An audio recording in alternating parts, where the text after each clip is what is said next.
talk about it. Sistership, let's add it. Now, come on, let's talk about it. We on a sistership. Sistership. We on a sistership. We was rolling it here on a Sunday. Look, the weather is nasty, but we need some sunlight. We do. It's just really dreary, but you know what? It held out enough so that we could get so here. we could get So here. that's all it meant. Because today is Sistership Sunday. We're in a good mood today. Absolutely. Because God is good. We're here all the time. It's day. Look, spring forward. Yes, spring forward today. Mm-hmm. I don't know about y'all, but I woke up this morning, I looked at the clock, and I said, "Is that the right time?" I know. I did the same thing. I'm like, okay, did Alexa automatically update? Did my phone automatically update? I got in the car and I'm driving here. I'm looking. I'm like, oh, you just reminded me. The clock in the car didn't automatically update. No, I got to update that when I get back to the car. Oh no! On the way here, I went, "Oh my God, I'm really early." So anyway, the troubles of spring forward time changes. You know, mostly everything is automated except certain things. Yeah, we have to adjust and fix. Absolutely. But I'm so happy to be here today. We've got the Queenagers with us today. So I'm your girl, Stephia, not a Queenager yet. How can that be when we're only 30? Get over it. All right, you want me to join the Queenagers? I'm just saying, I'm not there yet. But anyway, we have the Queenagers in the room. We have Mama C, the Oracle, and we have Spicy. Woo! And she is spicy.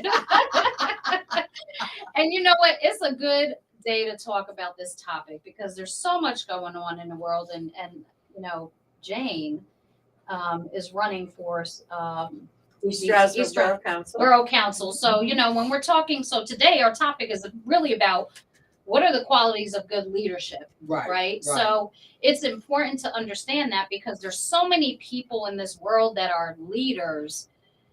They could be effective and not good people. Mm-hmm. And they can be good leaders in the sense of, you know, having all the qualities that are necessary to ensure that people are feeling like they have vision and they're motivated and inspired and all the qualities that are needed. So I think we've all experienced, and I know all y'all out there have experienced good and bad leaders. And I'm sure you have your own experiences. So I would love if at any point in time during this broadcast that you call in 888-304-4401 and let's talk about qualities of good leaders, right? Absolutely. So we were having this conversation a little while ago, and I was throwing it out there. We actually did the show already. We did the show already, so we're just gonna good night. Thanks for coming. Join us next week. Join us next week on Sistership Sunday. But you know, I mean, in all seriousness, so I started thinking about this yesterday because, you know, so you come up to these topics and you start really assessing these topics in a little more depth. And I started saying, you know what? We have leaders that are effective, but not good people. Yeah. Right? Oh, there are a number of them, particularly in the political arena. Yeah, Marjorie Taylor Greene. But, you know, again, I won't get into the other pieces. However, you know, it is Women's Month as well. So we have to recognize that. Right. I'd like us to focus on, you know, again, women inspiring women as well, because we have to talk about leaders that are really inspirational to women to help us to get to that next level. But when I think about like just effective leaders, we have to talk about the bad too, right? You know, not just the good people, but the bad people, because there's always an element of quality that they have that you have to hone in on to understand how effective they are, to be able to use that for good, not for bad. But, you know, like we said before, you can be an effective leader, but you don't necessarily have to be a good leader. You can be effective in what you do for your job or your career. But when it comes to people, you kind of fall short there because you don't have the caliber of wisdom that's required to understand that a leader is one who helps their team excel. Because when your team excels, we excel. Mm. You know what I'm saying? Right. And so, a lot of times there's a difference, and I thought about this as well. There's a difference between being a boss and being a leader. Oh yeah. Yes. Okay. Yes. Bosses, people who call themselves bosses generally have big egos, and it's all about satiating their egos. Right. Okay. People who are good leaders are concerned with their team, Yeah. and they view the whole process as a team effort. They're part of the team. They're not above the team, but they're a part of the team. And they are recognizing and helping their team to excel and become their very best so that the team itself grows and becomes awesome. Yeah. Yes. And that's a good point. Because when we think about, to your point, a good team, because again, there's definitely the difference between boss and leader, because you don't necessarily have to have, and we'll talk organizational structure, you don't necessarily have to have people that report into you to be a good leader. Right. A good leader is how they inspire the organization holistically, right? Absolutely. And to your point, inclusivity is huge. It's Exactly. Right. When people feel like they are a part of and they are valued, that they bring something to the table that is considered of value. Right. That makes that team player an even better team player because they become more courageous. They become more confident. And that's what you want, is a courageous, confident team so that each of the team members feel comfortable coming to one another and sharing information and not afraid to kind of, maybe they're not going to think, well of me if I share this, or it's not going to be valued. You got to think about how your team is feeling about being a part of that team, Right. so that they are comfortable coming to the table with something they think will be valuable to the team and to That's the good. organization. That's a good point. I mean, you lead by example, right? Absolutely. And when you are a leader, I think along with that, you have to be a really good listener. Mm. And you have to be able to read the room. You do. Yeah. You have to be Absolutely. able to know each individual person that's working with you. Absolutely. I've been a manager many, many times, and I just always felt like, on my door there, it was always open. Mhm. And I know that's a cliche, but Mhm. I always had an open door policy. But when they came with a problem, I wanted them to come with one solution. Mhm. One. I didn't care if I agreed with it or not, but if they felt that was part of how to Empowered. get over that empowering, hump, Right. then it's something you need to listen to. That's Absolutely. empowering. That's That- empowering. It right? is. And I think it's important to recognize that our job is to inspire and encourage people to feel empowered Mm. and to make empowered choices, Mhm. or feel they're making empowered Right. choices Right. without being put down Yeah. Or judged. or Yeah. judged Yeah. exactly in a Yeah. very negative way. Yeah. Mhm. And I think that, and I agree with you, because again, I start thinking about the people that I've worked with, or the people that I've actually, who have led organizations, or I've been involved in, or, managers of mine, or what have you. And there's always been some quality or that I either liked or didn't like in that leader, right? For many different reasons. Right. Whether it was I didn't feel valued, I didn't feel included, I didn't feel whatever the case may be, my voice was heard or not, or it was a very toxic environment. Yeah. Because I know that's the that other feeling. thing, because, when you create this toxic environment where, again, the favoritism, you Mhm. see things, right? You notice things and that's why, a lot of leaders, I say leaders in the quote unquote, when you are a leader of an organization or a leader of team or whatever have you, you have to be very cognizant. To your point, you have to read the room.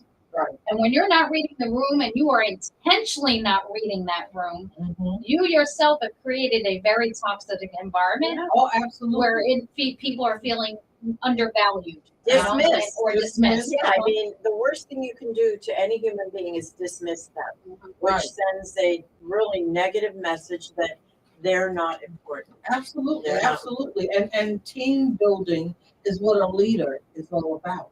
Mm. Building your team so they can become the best possible and do the best possible job. They become very productive Absolutely. when they feel valued and they feel like they have a voice and they're able to kind of come to you with ideas and collectively as a team, because that's the one thing I think as well that also is you don't always have to, the leader doesn't always have to have the answer. Right, exactly. We don't know everything, right? Absolutely, Like at the end of the absolutely. day, I feel like there's so much expertise with the people you work with that those are strengths Absolutely. that you need to kind of uplift and Yes. make them feel, you know what I'm saying, and bring those strengths out of these people, because that is going to be effective. That is going to be powerful for your organization. Absolutely. And these people are going to be productive and get you to the goals of the organization or whatever it is, whether it's in an organization or even out into the world. Again, think about political, realm right now, what's Mhm. going on from a world perspective. We have yet to come together. We are missing those leaders that we used to Absolutely. have that Absolutely. brought people together, Yes. right? Right. I always talk about this 80-20 rule, like, 80% of, if you can grasp those 20% are never going to do anything to break that 80% as long as you can grab that 80%. Yeah. Yeah, absolutely. You know? And I think leadership begins at home.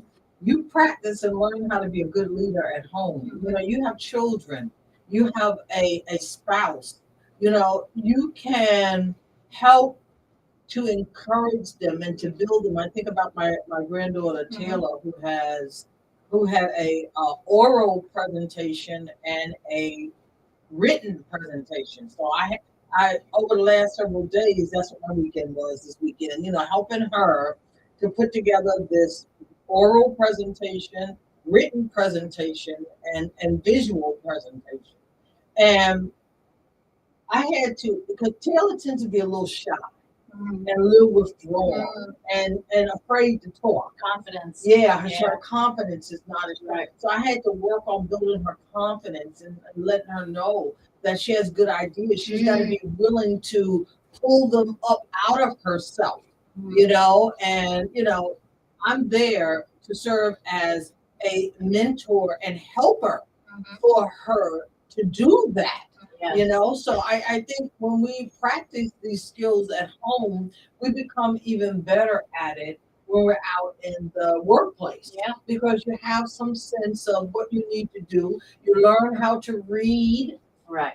Learn how to read people. Yeah. And read people is very important. It's important. You got to know what they're feeling, what Their body language. their body language, their tone Especially, of everything. You've got to be able to read that and focus in, zero in on where they are, not where you want them to be, but where are they right now, and how can I help them to step out of where they are, grow to the next level, and ultimately spread their wings and soar to new levels of excellence. Right. You brought up a good point, and I was thinking about this. I think that the reading the room is so important because you have to pay attention, very close attention. You can command a room, but you're always going to see those that are either with you or they're not. Yes. Right? Yeah. With people, whatever they're taking in or absorbing from your energy and from what you bring out into the room, you'll know those people that are getting it or not getting it. Right. Those that are not getting it, it's interesting because sometimes I'm very focused on the people that are not getting it to say, okay, there's something I'm not reaching here that I have to reach out and figure out.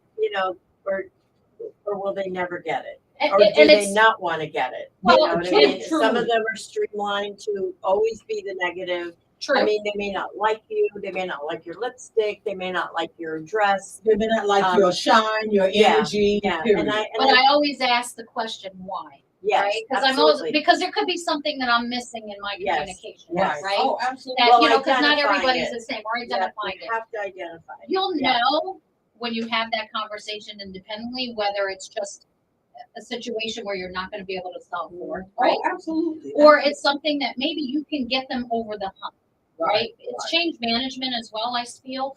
There's always that people that are not going to come along right away, right? It's just going to take them time to get over the hump. And then there's those people, to your point, is constant negativity, and they don't want to be a part of it. And you know those people are 9 times out of 10 they're never going to come out of that, No, right? Because they have to deal with what they need to deal And a with. lot of them are busy wanting to be you. Well, Unfortunately, yeah. you know, but they don't realize what it took to be I was you. going to say, Yeah. they want to skip the steps. They want to skip right? the steps, that exactly. you took to get. They don't want to do the work. They And don't they don't wanna want to do the work. I was Exactly. talking to a friend who lives in Texas. He and I, we talk regularly, almost every day. And we were talking about how people basically don't want to do the work. And so they see you and they kind of put you up on a pedestal and they want to be there, but they don't want to do the work. And we can understand it takes a lot of work. Number one, to be a leader. Number two, to also be a good person, because you got to deal with that inner stuff that you may be dealing with or have not dealt with. Right. You know, you've got to deal with your own garbage, Right. so that you can effectively communicate. And because people can feel your energy. They know when you're for them and when you're against them. You know, I always tell people, I can walk into the room and I can feel the haters and the lovers. I know who's hating on me, who's loving me. And if it's not a leadership position, I'm going to gravitate to the lovers. The haters, y'all stay in y'all corner, okay? See, I'm opposite. Oh, okay. I go to the haters and I'll sit at the table with them. And actually make them face me and kind of. I think that's the Italian thing. Yeah. It must be. All right, who do I need to put a contract out on here at this table? No, I agree with you, because again, when we talk about we talk about the leadership, it's, again, you have to read the room, right? You understand exactly where the energy is and how you work with. Again, it comes back to that inclusivity. Doesn't necessarily mean they're going to agree with you, right? But the messaging has to be a collective message. Absolutely. Right? Absolutely. And you gotta have a level of integrity. Yes. That That's a big one. sets the foundation for growth and for having a healthy relationship with the people you're leading. You know, because there are a lot of people who lack integrity. They lack honesty. They're not trustworthy. And so you lose people. You lose people when you don't have those attributes tucked up under your arms in your inner self, you know? Yeah. And people can sense it. We as human beings, we may be human on the outside, but we're spirit on the inside. And our spirits can automatically pick up. We're conditioned to pick up certain things when we're interacting with one another. Right. You know, I know who loves me and who doesn't. Right. I know, I can feel that. It's not energy. the words, it's not the energy. The energy. Right. Exactly.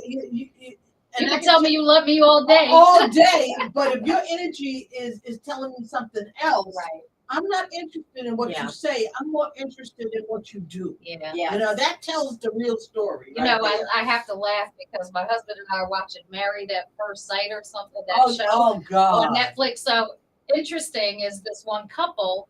It's, you know, they might say they like one another, or there was that chemistry early on, but that energy between the both of them shows me something totally different, that they don't even want to be near each other. Yeah. So again, you're right. I mean, it's that energy that you bring to the individuals, right? Absolutely. And again, it's what they're feeling in the room that you're in, absolutely, right? Absolutely. And we do feel, right? You know, we're human. We feel we feel things. But along with that leadership, I feel like there are boundaries, and you need to set that dynamic as a leader, so that there's always respect of some sort, whether they like you or not. Right. And I think once you've set those boundaries and everybody knows the rules, the boundary, Right. then I think you can be more effective as a leader that way. That's a sense of where I say also where you said about integrity, because again, when you show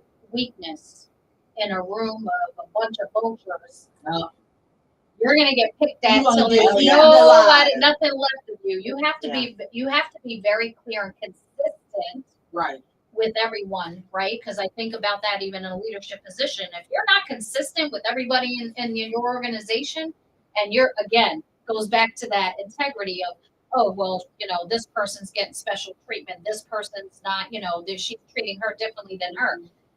I'm a type of person that I'm going to treat everybody the same. Oh, absolutely. I don't care if I've got a relationship with you, if we're good. And I always tell people in my team, and they'll tell you, Steph has always said, I'm going to treat you the same as anybody else. Absolutely. I don't care who you are. I don't care who you are, because I'm never going to be put in a position where there's favoritism as a right?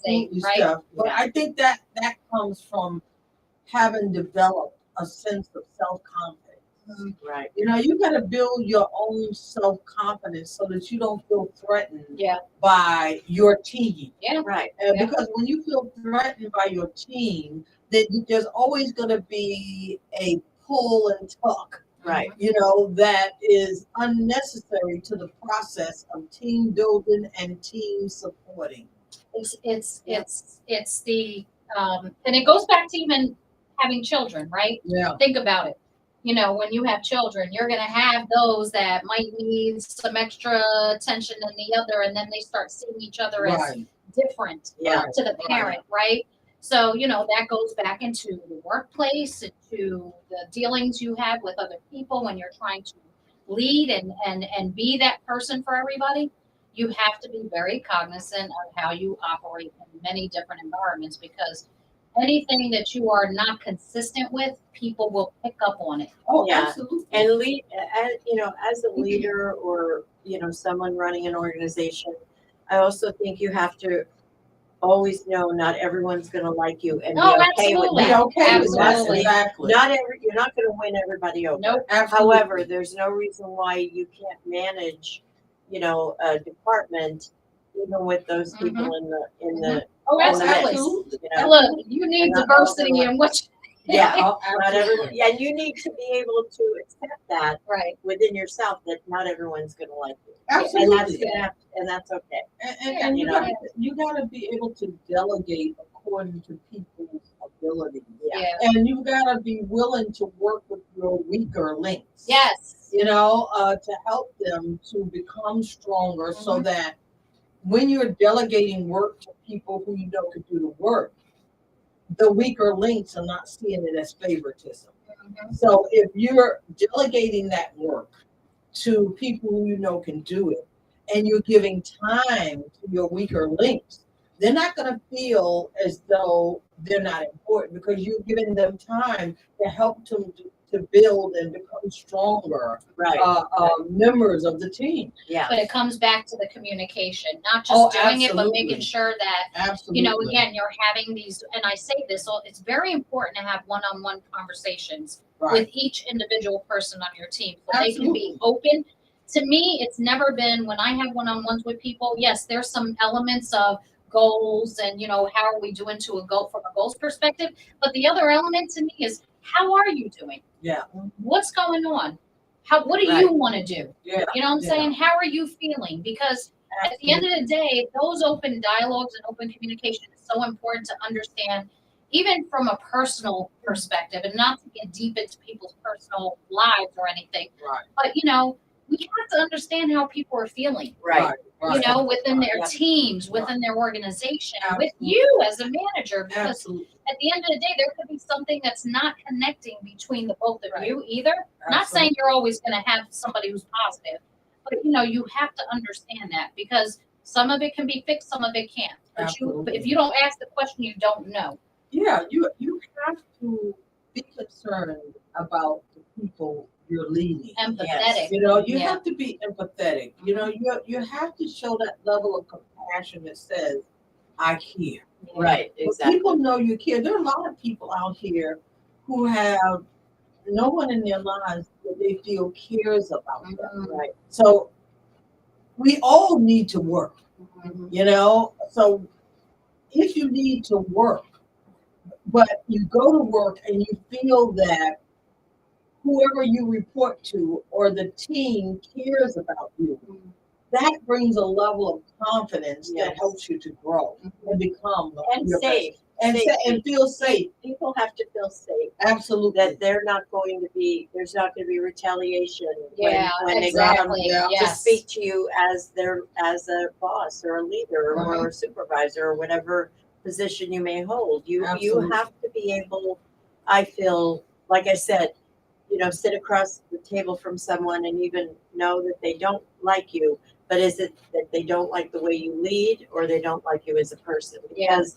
as leaders, there's a fine line You're there. never, And there's Absolutely. also a fine line, like, of your personal life Yeah. to not bring it into Yes. the office, Right, so to speak. right. Like right. I had a boss one time. I'll never forget her, and she was, oh my gosh, she was so powerful. But she would come in sometimes, and I would say to my coworkers, "Who pissed in her Wheaties today?" Oh my God, And then all of a sudden you'd hear on the phone going, "I told you I was not going to discuss that." We're like, "Oh yeah, okay." She had a fight with her husband, but it did leak into our Yeah, that's you gotta be our careful. day, and that Absolutely. was unfair for the business Absolutely. aspects. So Absolutely. that's a hard line. Like, I used to always say to people that I would be supervising, try to leave that negative at the door. Leave it at the Absolutely. door. Bring me in the positive, and if you need to talk about the negative, come in and see me personally. That's a positive mental attitude. Absolutely. We have to be emotionally, again, you have to make sure that you don't bring these type of emotions into your workplace. Absolutely. There's so much people, when they see your erratic behavior, they don't trust They don't trust you. Yeah. Right? Because they're Exactly. afraid that the minute they say something that you don't like, you're going to be snapping You're on them. pouncing on them. And if you don't bring that level of positivity into the workplace, man, your team's not going to really feel and that again, they're it's not a comfortable. safe environment. Right, it's not a safe environment It's for not them. safe. Absolutely. And in this day and age, the environments we're around, we're not even quite sure if we're safe going to the grocery store. Yeah, Or going out Yeah. somewhere in public, and so, you want to feel as safe as is possible in Right. today's world. Yeah. And it's up to a leader to make that feeling of safety something that the team can count on. Yes. Right.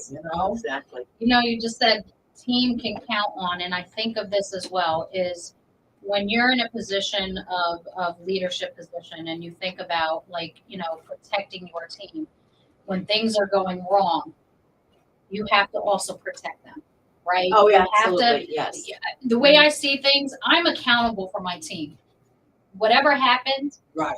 I'm still accountable for my team, right? Right. So I have to take accountability for something they did wrong. Absolutely. So when somebody is trying to pounce on them for something, I say, take it up with me.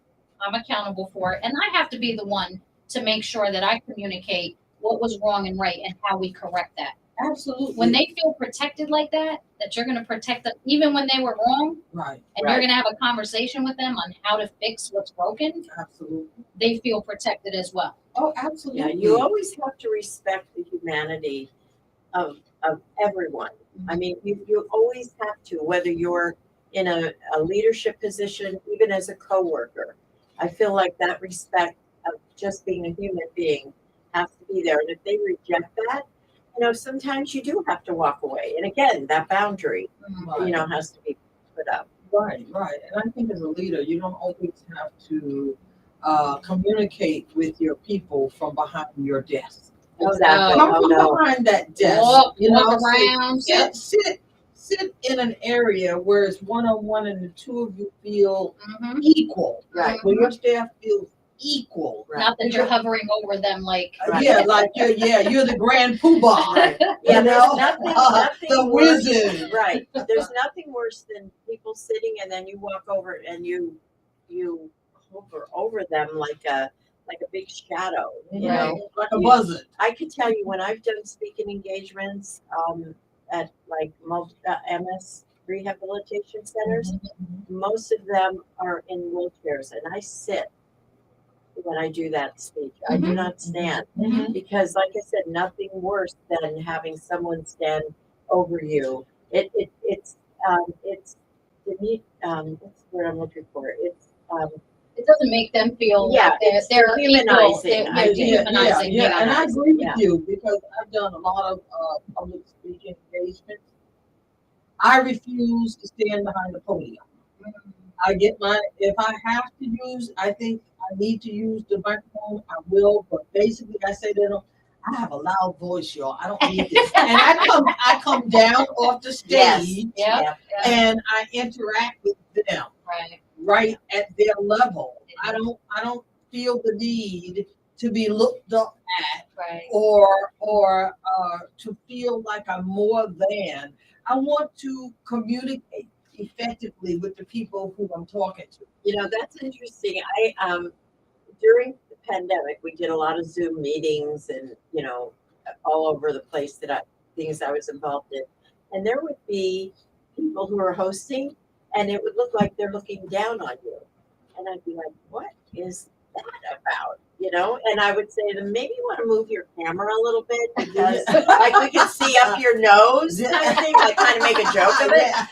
But even that, I'm like, wow, what kind of manager would you be? You know, if you felt that you had to humiliate or intimidate, that's intimidating. That's intimidating. Very And intimidating. a lot of people don't consider how their posture affects body language. That goes back to body language, you know. But then a lot of people who call themselves leaders, who are kind of sort of egotistical bosses, they don't think on that level. They don't think on the how am I projecting myself to the people, to my team, or to the people I'm speaking to, or whatever. All of that is so important within the framework of leadership. Well, I'm going to tell you something I used to do when I ran the telemarketing rooms for Sears. Every 3 months, I would give them a sheet of questions and answers, and then of course comments where they had to evaluate us as managers, leaders, VPs. And I mean, I would say you could sign your name to it or not. And they're like, I don't know. I'm like, hey, you know what? As we evaluate you, you get to evaluate us. Because it only helps to make all of us become better. That's you know what? Real good organizations, and I have to say I am truly blessed with the organization I work for because they do actually have every 3 months they send out, they call her Amber. Amber talks to you on whatever some sort of platform. And Amber will ask you questions specific about, how are you feeling from a benefits perspective? How are you feeling with your manager, your senior leadership? Do you feel inspired? Like all these questions. And you know who gets the answers for that? It's our leadership and our HR and everybody else, because everybody needs to understand collectively as a big organization, where are our weak spots to be able to get better. And then they start instituting training sessions on leadership. So they do things, that's why I have to say again, from an organization standpoint, I'm blessed that yes, there are leaders in the organization that were horrible leaders. And I've had an example of one of my own. However, there's also those that really truly embody the qualities of a true leader and empowering your people, making your people feel empowered to do what they need to do.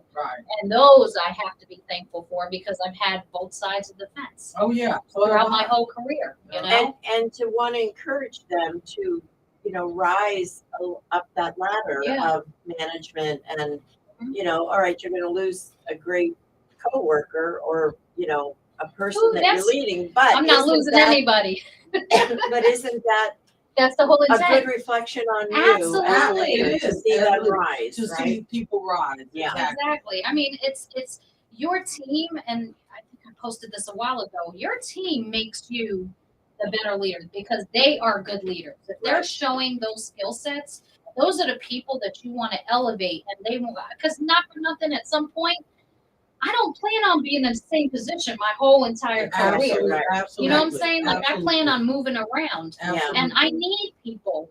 I want people to feel like they can elevate and become the next leader in the organization. It's like when we were in school and the teacher would have to leave the room and she'd pick one student, right, to make sure they read that book, make sure that, and we'd all be like, why did they pick her? why is he in charge? Right. He's really bad on the playground. Why is he in charge?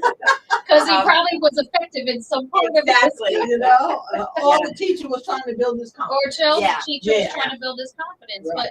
But I go back to the whole commanding the room, and I love what you both said, because commanding a room does not have to necessarily be you're up on top of people and making people feel beneath you, right? Absolutely. Commanding his room is being able to walk through this room and be able to have people pay attention to what you're saying. Right. Right. Absolutely. That's commanding a room. Absolutely. And that effectiveness of being one with people instead of feeling like you're above them. Absolutely. Yeah. Sometimes you can walk through a room and you don't have to say anything, a word. But No. you can still command that room. Exactly. Just by virtue of who you are. Yeah. The awesomeness of who you are. And people will draw to you. And people will draw to you when they feel that positive energy into the room. Yeah. And, you know, that's a wonderful thing. That's a wonderful thing, to have people who feel comfortable enough to approach you. You know, that they don't feel as though you're someone way up there and out of their reach. Yeah. You know, that's very important. You know what I think also, that when you mentioned about, you know, people being behind a podium and, you know, kind of speaking, I think sometimes it's not even just the fact that they feel they're above. Sometimes it's their self-confidence that they're lacking. Yeah. Oh, absolutely. To be able to really command a room without being in that type of Right. position, right? To me, I feel like if you don't have the confidence, that's where tyranny takes place. That's where you feel like you're the boss, you know? Right. It's that self-confidence, because you don't necessarily have to be that person if you truly are very confident in who you are as a person. And self-discipline. Yeah. You know, I think that there are a lot of people today who just lack discipline. And so when they're interacting with other people, they're not disciplined enough to know how to interact in a way that is conducive for everyone involved. Yeah. You know, so self-discipline is very important when you're looking at the concept of being a good leader. Yeah, and the common goal. I mean, if everybody knows the common goal or what the end result would be, and you kind of gear them toward that in a positive way, I think you're always going to reach that goal. Absolutely. You know? And another big one is emotional intelligence. Yes. Nowadays, when you even go for a job interview, they're rating your emotional intelligence. They want to see what ruffles your feathers. And your team, depending on who's on your team, there may be people there who take pleasure in ruffling your feathers. Well, I'm going to tell you, my interview with Canot Laboratories, when I got hired there, the woman interviewing me, she was a real hard ass. She really was. And very intelligent, though. And I had her boss sitting there, and you know my sense of humor, and it was her telemarketing, like customer service and everything. And I'm really good in that field. And so she said to me, now my kids were little, and she goes, I have one last question for you. What was the last book you read? And I go, Green Eggs and Ham. Because I read it to my kids. And her boss, he cracked up, and she was like, well, I don't think I've ever read that book. Okay, Dr. Seuss. No, Dr. Seuss. Oh my goodness. And I got the job because her boss was like, that was like the most best answer. Because it was. I just read it to like Anthony the night before. He was a little kid, you know, Green Eggs and Ham. She's like, this woman is reading children's books. And you're going to be selling, pharmaceuticals over the phone. Oh my God. Well, you sold me if you said you read 3 eggs of ham and you got the job. That's a selling Well, point. right, and honesty. You were honest, you know. You were know. honest. Oh, You were honest. Yeah, you didn't say in something like, "Oh, well, I was reading. Oh, I'm still reading. Gone with the Wind." Gone Yeah. with the wind. Yeah. No, I think your authentic self. I think Oh, so authenticity is It's- so important. Be who you are, Exactly. because people really, when they see, and again, it goes back to integrity and all that piece. Being who you are consistently. Yep. Because if you are who you are, you're going to be consistent. And you Oh, know what? absolutely. Along with that, then the people you're leading will also be true to who they are. To who they are. You know, Absolutely. because they know it's okay to be To that. be It's who they are. okay. It's okay. Yeah. Exactly. I tell my team, it's okay to make a mistake. All I ask Right. is you learn from your mistakes. Absolutely. I'm not going to be on top of you because you made an error and it was, regardless of what the error was, I'm not going to be like pounding on you because you made a mistake. Oh, yeah, we have a Oh, call. we got a call. Okay. Oh, I love this. 888-304-4401. We got a caller. Do I just press? This is the sistership. Hi, this is Darren. How are you ladies? Hey, Darren. I'm sorry, who are you? Brothership. The brothership is in the house. That's another effective, a good leader. Go ahead, Mr. Johnson. Well, I just wanted to share a point because I was listening to the show, and I think that qualities of a good leader they transcend all of the things that you said. But I think one thing to always apply is your area of focus. Now, I have a theory, and I've led really good teams and brought people together. But I have shared this, and I just wanted to get your guys' thought. I'm of the opinion that no matter what size of the organization, and again, this is my practical experience, I really believe that leaders have to quickly understand their total team's capability. In other Yes. words, Oh, yeah. you look at people individually, and Yes. sometimes we lose sight of that. And what I've learned over the years is if you have a group of people, 5 to 10% of your people are going to do well. That's just how they're wired. You know what I mean? Right. You can put them in any type of situation and they're going to excel because they're just your high achievers. Mhm. 5 to 10% is very easy. I think that maybe 75 to 80% of your team, they're what we call steady eddies. They just want to do their job. They want to be left alone. They want to raise their family. They want right work-life balance. And really, that's what you want. You want a stable element in your group dynamic or ecosystem because they're going to be the people that get the work done. Absolutely. And then on the last end, that last remaining 5 or 10%, it could be a variety of different. It could be right person, wrong job, right person. It could be personal problems. It could be emotional issues. It could be just not being able to do the job. And what great leaders don't do is spend their time there. Great leaders look at promoting that 5 to 10% Right. and making sure that the rest of the folks in that ecosystem have what they need to stay motivated. So Yes. that's a method that I've employed that tends to work, and just wanted to get your thoughts on it. Oh, Yeah, I think that's yeah. awesome. And honestly, Darren, that 5%, you definitely want to spend your time on because you don't want them to infect the rest of the team. team. Yeah. Don't want to. You Because don't you want want them to Don't have want that to, team. yeah. You don't Yeah. want them to. Yeah, no, I agree. I absolutely agree because again, it goes back to what we said earlier about like the negativity, the negative Nellies or whatever you want to call them, right? Right. Those people, you got to make sure that large majority of people are together, right? Because they'll see those that are really not trying to do anything, right? Oh, Other than create chaos. Right. So I agree with you, Darren. I good point taken as well, because you're right. As a leader, you have to also understand your team environment to know who's really going to be riding this boat and who's deciding to sink it. And who's poking holes in the boat. Thank you, Darren. Appreciate it. Okay, thank you. Thank you, Darren. All right. That's it's a good point he brings, because again, you don't want to spend all your time and energy on people who are not willing to do. You just have those people who are just not willing to do. To your point, I think you mentioned that earlier. You don't want to spend your time and energy on them. And as leaders, we have to be careful because sometimes we spend most of our energy on the people that we're trying to get to the point we want them to get to. And we're losing sight of the people that are going to excel and bring that goal, get you to that goal. There has to be a balance. There has to be a balance there. There has to be a balance so that we don't lose sight of what we're doing, what our goals are, and how we can achieve those goals despite that 5%. Yep. Right. Leaders have to be decisive.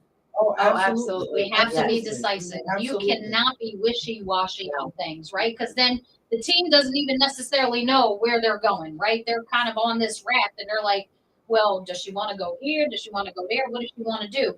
Because at the end of the day, if you're truly leading a team to specific goals, you have to be decisive on what it is that needs to be done so that they know what they need to do to achieve the next level, right? And, again, it goes back to that confidence of the team. They're not going to be confident in you if you can't even make a decision. Right. That's that wishy-washy. And speaking of which, when you're at home with your husband and your wife, be decisive. Practice. Home is our practice base. For everything outside of the home. Right. So when and if you live alone, okay, practice on your siblings and whomever you want to call with. Exactly. Train your dogs. Train your dogs. Train your cats. Hello. Like we have our dog. When everyone else comes in, he jumps up. Now he's a big dog. He's a German Shepherd. Now, if he were to jump up on me like that, he'd knock me to the floor. And so I trained him from the very beginning. No jumping. So he doesn't jump on. When I come in the door, he usually takes off and goes upstairs to his cage. Because he knows I'm not going to tolerate that nonsense, and I'm not going to hit the floor, because he's excited to see me. Right. No, we're going to play this a different way, y'all. No, I mean, it's great conversation because, again, there's so many different things that, again, and when we look at, and of course, as queenagers, you've experienced so much in life of good leadership and bad leadership. And we've seen bad leadership. And bad leadership. Boy, and how. And and what has got you to the point you are today? Because again, as queenagers, as the sistership, as we look at everything that's come from even this organization, there is a sense of leadership there, right? Because you're mentoring people, you are, giving people the confidence and helping them feel empowered on being able to be the better selves. As they grow. Absolutely. Like my girlfriend Cassandra always says, she coined this phrase and I love it. We're giving people the tips, the tools, and the tactics they need to live their best life. Right. And life skills are strategic to the process of living your best life. Yeah. Living a life that you feel at peace with, that you're happy with, and that you can be your true, authentic self. Right. And even if, no matter where, home, family, work, it all, if you follow those rules, Absolutely. That goes back to authenticity. Because honestly, if you're granted, and I've said this before, I could be a chameleon because depending on my audience, I have to be careful look, I could be home talking to my husband and be straight. But in the office, exactly. But the person that I am is still who I am. Exactly. You know what I'm saying? And that's the thing. You have to still have that authenticity in everything that you do. You got to be diverse. Yes, you got to be diverse. You got to know the who, when, what, where, why, and how to's of communicating. Right. You know what I'm saying? So, if you go out and someone approaches you and you need to take a hard approach to communicate with that person, you better know how to take that hard approach. Like I tell my grandchildren, look, we're teaching you guys Ebonics, which is a language. Okay, so you'll know how to communicate with people who only speak Ebonics. Right. Okay. I agree. You gotta look. You gotta know who you're talking to and how to talk to them effectively. Yes. Look, otherwise, you get eaten up alive by some people. From the streets to the From boardroom. the streets to the boardroom, exactly. And back again. Yeah, from the bedroom to the boardroom, To the you got to know boardroom. how to communicate. Right. And that's exactly it. Again, it goes back to also just being the authentic self, being able to communicate, Right. being able to be, again, empower others, Absolutely. motivate others, Absolutely.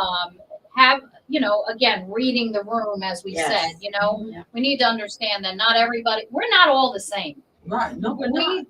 Delivery of messages can be so many different ways to so many different people. Absolutely. And be Yes. careful of the messenger too. That too. Oh, absolutely. That's where messenger. body language, being able to read body And gut language feeling, and, right? and your guts. intuitive Amen. senses, being able to tune into those, will tell you exactly. They might be saying one thing, but then you can read what they're not saying, Right. and or what they really mean. Right. Okay. But just be careful, because sometimes we internalize a lot of things, so we got to be careful. We got to Yeah, understand the you do balance have there. to be careful, We but gotta you do understand the have to balance. be able to Right. know how to do that, Yeah. because there are people who will just take total advantage of Oh, you. absolutely. And if you are not strong, if you're not resilient, Right. in your ability to interact, Yeah. then that's a problem. Yeah. Yes. Yeah. So let me ask, with all your experience and wisdom, the Queen Ages, Mama C, who do you consider, when you think back, who do you consider was your motivator, who you considered the best leader in your life?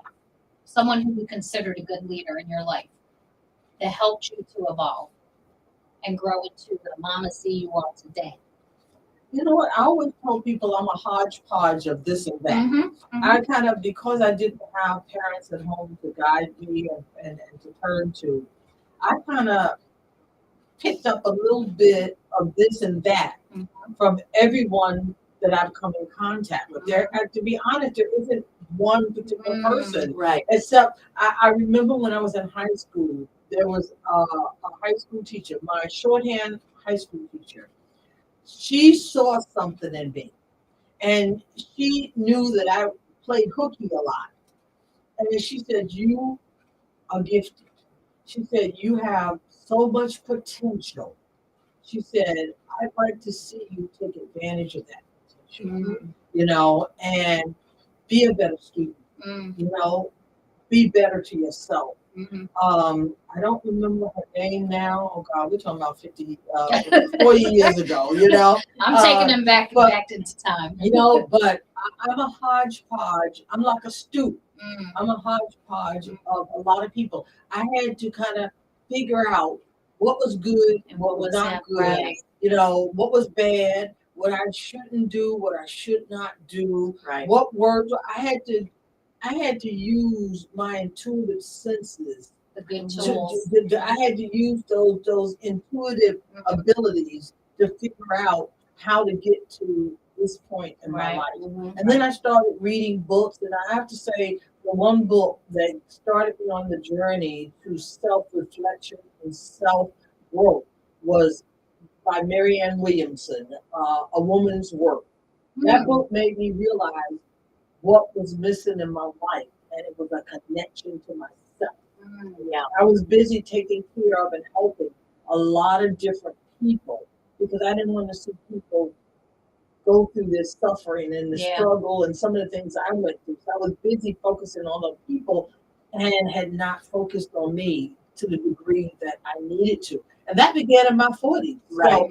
So, from there, I read one book after another. I listened to audio tapes. So I'm a hodgepodge of a lot of people, and I'm thankful for them all. The good, the bad, and the ugly. And the ugly. Yes. And you know what? And it's important to understand all of it, the good, bad, and ugly, because Absolutely. it teaches you what you don't want to do. Absolutely. As well, right? So, again, there were so many horrible leaders in the world. Oh. But you learned something from it, Yes. right? You learned how to not make the same mistakes. Absolutely. The same mistakes. Absolutely. Spicy. So I know through my own life experiences, I have become either the student or the teacher. And I've learned to observe. I will tell you, I don't know if many of you know this, in my early years of school, I was very withdrawn, Mhm. very quiet to a point where they tested me to see if I had, mental Some kind of disabilities. disability. And it wasn't that, it was things that were going on at home. But I learned through the experiences of my own home Mhm. to be mostly the observer, Yeah. And then as I got late into life, like you, Deb, I learned to put those things into, into Perspective. Yeah. a forceful Mhm. way of getting through my own life. Absolutely. And I did become, I became what I hope, people respect and look at me as a leader because, again, you read the room and you learn that today am I the teacher or today am I the student. Absolutely. And even till this day, I just had this conversation with a young woman and I said, I've learned so much from you. And she was like, really? And I'm like, yes, because when you close off Yeah. from not learning from people around you or situations around you, You never grow. you stop become growing. stuck. You miss You out. You become stop stuck. growing. Absolutely. You stop Absolutely. growing. What about you, Steph? Yeah. I'll be honest with you. I think to your point, it's a hodgepodge as well because I think about my dad. I think about my mother. I think about the home base first, right? My father, my mother, and how they were with us, as well as how they were with the family environment, Right. cousins and Right. whatever have you. And the inspiring piece. Like my dad, I'm inspired by him because he worked so hard all his life, and he was always helping people. Right? He Mhm. always was there for people. And then I look at my sisters and what they're doing. Right. And I look about, and you know what? There's also people on my own team Right. who I learn from every day. It's like, and Absolutely. I ask questions and I ask for feedback, like, how am I doing? What do you think? Whatever. Could we be doing something differently? I think to your point, if you close off from people, my husband as well. I mean, if you close off from learning every day of more about yourself Mhm. and how you interact with people and how you grow, and the You get sistership, stuck the in the sistership rut is an example. I Yeah. mean, I've actually said this to Tiffany a couple weeks ago when we had lunch, and I said, I've learned so much, and I appreciate the sistership because it's actually allowed me an opportunity to really do some soul searching and look within myself. Mhm. Right? To say, oh my God, there's experiences, like I closed off a lot of stuff in life. And it just opened me up to Open a you up. whole nother Right. world and a whole nother element of how I even operate with Mhm. people. Right. And it's and yes, and holding people accountable too. Yes. And it's like, you can't have people step on you and take advantage of you, and you have to be vocal, you have to be open, you have to be willing to open yourself up Absolutely. and help others as well Oh, as absolutely. yourself. Absolutely. So I think to your point, I'm a hodgepodge too, because if it wasn't for the experiences in life on the do's and don'ts of what a good leader is about or a bad leader is, I would never be where I am today. And I'm Absolutely. continuing to learn and grow. I'm Absolutely. continuing to learn and grow. Absolutely. So with that said, I know we're at the end of our broadcast, but I thought this was an amazing discussion and topic, and I appreciate our lovely queenagers here. I love being in between the queenagers right here today because there's so much that has come out of this, and so much that I've also been thinking about as you all are speaking, and I appreciate that. And I hope everyone out there has learned a little more, whether you are in a leadership position, whether you are someone who's wanting to evolve into that, or someone who is currently today and starting to reassess and realign what leadership truly is about. Absolutely. So again, I want to thank you all for joining the Sistership today on Sistership Sunday. This is your girl Steph Fire, Mama C, and Spicy. We thank you all for joining us, and please make sure you keep coming back to the Sistership every Sunday at 2 p.m. Eastern Standard Time right here on Gynesis Radio, and we'll talk to y'all soon. Peace and blessings. Bye, everyone.